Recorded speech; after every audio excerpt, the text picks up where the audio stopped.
1 year ago, August 17th, 2023, I was living at my parents' house at age 28, did not have a full-time job, not a great social life, and most days seriously questioned my past life decisions and felt pretty frustrated and a little bit of anger. Fast forward one short year later, August 17th, 2024, I just turned 29. I find myself living downtown Austin, Texas in a wonderful apartment. I work a six-figure fully remote software sales job that I absolutely love. I have a fantastic friend group that motivates me to be better, and it's fun to hang out with. And I feel a greater sense of purpose and excitement to take on the challenges that inevitably we face each and every day. I believe anyone can totally transform their lives and reinvent themselves, but it requires sacrificing who we are today to become the person we dream of transforming into in the future. I know what it feels like to lay in bed, middle of the day on a weekday, and just doubt and think I'm behind other people. Am I ever going to find that job again? Are things going to work out in my favor? This story I had in my mind for how my life is going to be, maybe it's not going to pan out that way. And you experience fear and you start to experience uncertainty, and this is fine. It's okay to feel this, but we must embrace reality and then take action in spite of this. Action expresses priority. We must have an intolerance to slowness. And today I'm going to talk about what I needed to sacrifice and give up and the specific actions that I took over this past year to transform my life and build this new reality I find myself in, and then ultimately land my dream job so that I can experience the purpose and satisfaction and fulfillment I do on a day-to-day basis to sell software, make money, work fully remote, and do what I love to do. It all started when I was living at my parents' house. I moved back home a year ago because I wanted to cut my cost to the lowest that I possibly could, because I thought, well, if I'm not really spending money, but I'm not making a whole lot of money, okay, things kind of balance themselves out. What I learned is that your environment shapes your reality. And if you're in a place that is not motivating to you, or that's not a little bit uncomfortable, you may begin to get stagnant, and you inevitably will just start to distract yourself with negative media, or toxic people influence you, or you won't be as aspirational as perhaps you could be. So in many ways, you're not maximizing your potential.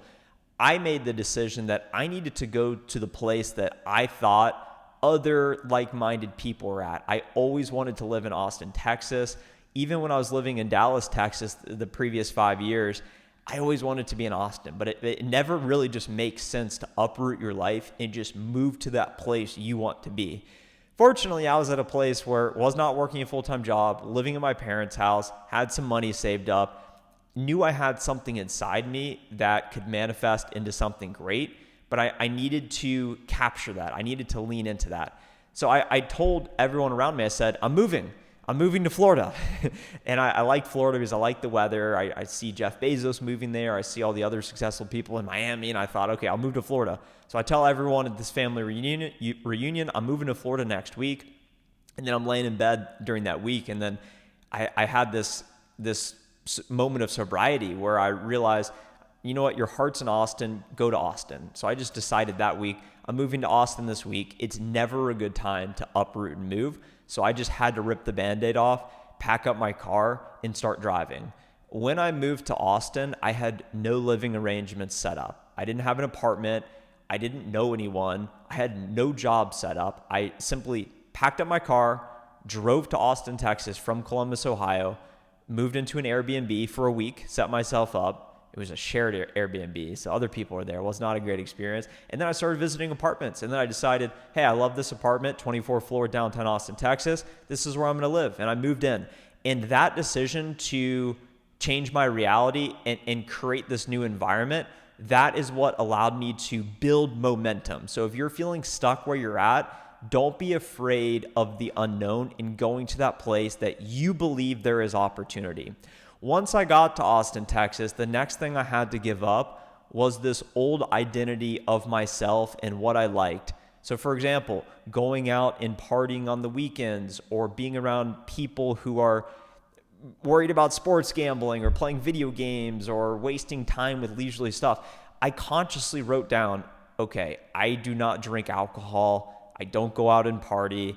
I like to get sleep. I like to stay active. And I got really clear on my values so that I could start to attract like-minded people based on who I was becoming. I needed to become a person of value and initiative to attract other like-minded people. So based on that, I said, well, what would that person that I want to be friends with, what are they doing?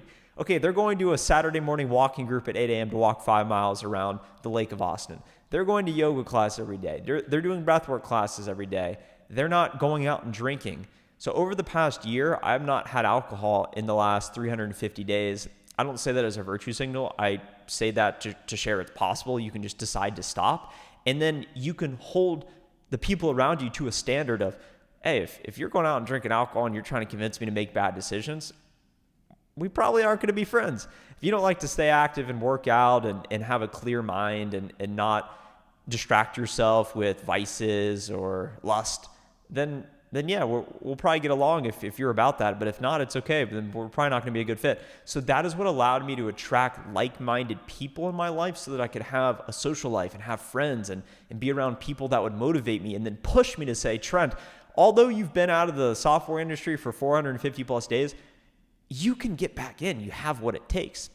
So I'm in a new environment. I have a new friend group of people around me that are pushing me, getting me to think different. I'm learning from them.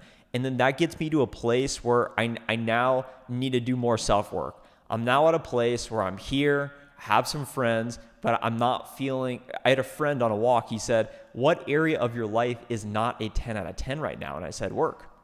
And it surprised me that that's where my mind went, because historically, for those of you who have been following me the last few years, I have over-indexed work at the sacrifice of everything else. And that is what allowed me in my previous software sales career to quickly rise the ranks, make a bunch of money early, build up this YouTube channel, and do what I was able to do over the past few years. But that person that got me to that point is not going to get me to where I want to go. So I needed to look myself in the mirror, confront my ego, embrace reality. And the learnings from that was I needed to be my own biggest fan.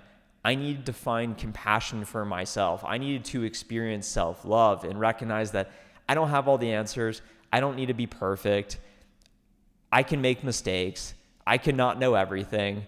I don't need to be as good as that person. I don't need to make as much money as that person. I just want to be the best person I can become. So finding that self-love for myself and not connecting my identity or sense of worth to external results, that was a big unlock for me. And I'm still not fully there, but doing that internal work, whether it be through the yoga or being around uplifting people or being in this new environment, going on long runs, doing breath work, talking about these things, this is what has allowed me to accept myself more so than I have in the past. And that has allowed me to show up with more intention and presence and purpose and energy. And I think that naturally that will attract other like-minded people and present opportunities that I never previously could fathom. Next, fully committing. Once I figured out these other aspects of my life, I decided what would make your work life a 10 out of 10. And I decided I love to sell software. It's really fascinating to me, the whole industry, the business model, recurring revenue, high gross margins, infinite scalability, the cleanness of it, that you can work fully remote. There's not manual input production. You're not melting plastics to make vials and transporting them and shipping them and warehousing them, and it's not dirty. There's not plastic boxes. I like the cleanness of the cloud, software, fast, speed. It's really exciting to me. So I decided I want to become an account executive again at a great company that pushes me, that allows me to feel accountability and gives me a challenge around other really competent people with a big opportunity, something bigger than myself. So I made that decision. I'm going to get an account executive job. I don't care how long it takes, but I am fully committed to that vision because that is where I want my life to go. That is the career I want to work. That was empowering in the first few moments, and then it became really scary to realize, all right, how do I do this?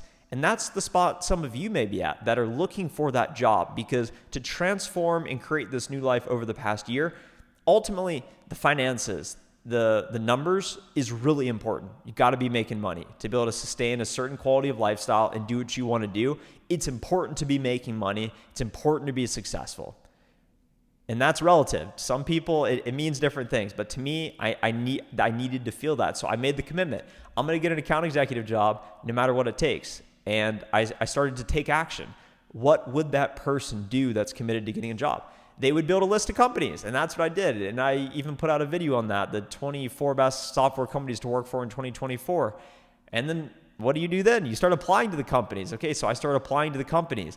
Of those 24 software companies I applied to, I got rejected by 11 of them, okay? And I bring 5 years of SDR to AE experience, over $1 million ARR closed, social media following based on talking about sales training. I still had an absolute hassle of a time finding a job. With that being said, you are not for everyone and everyone is not for you. Once I did find the right opportunity in the right company, I was able to get an offer in 72 hours because there was clear alignment. My skill set, my past experience was a perfect fit. Culturally, it was a good fit. And eventually you will find your people. But that's okay that you're not for everyone. And it can take some people 2 weeks, like me. It can take 2 months. But the key is staying committed and constantly reinforcing that vision of I am becoming the account executive in software sales. The acorn in the oak tree. You may be the acorn today. You have no evidence that results are coming. You have no guarantee that you're going to turn into the big oak tree, but you keep showing up, you keep getting the water, you keep getting nourished, you keep growing, and eventually you become the strong and mighty oak tree. Eventually you land that dream job, but you must stay committed and you must keep taking action and you must keep showing up. That is what allowed me to go from living in my parents' basement, not much purpose, not a great social life, no full-time job, to completely relocating myself across the country, finding a new friend group in less than a year. We just celebrated my birthday yesterday. It was a lot of fun. Ate pizza and cookies. I'm doing the job I absolutely love. 3 months in, it's a challenge, but I'm super grateful for the opportunity. I feel like I'm playing on house money and the sky's the limit, which is really exciting to me. Purpose and a challenge and accountability, and I'm getting better. And I feel like I'm doing what I wanted to be doing. And now it's asking myself, well, what do I need to give up today to become that person I want to become in the future? Who do I want to become in the future? What is the vision for my 30 to 40-year-old self? What do I want to accomplish? Who do I want to be around? Where do I want to be living? What do I want to be doing? And it's really exciting to think about the future, but we must root ourselves in the present. Action expresses priority, stay optimistic, and have an intolerance to slowness. Thanks so much for watching here today, and I'll talk to you in the next video.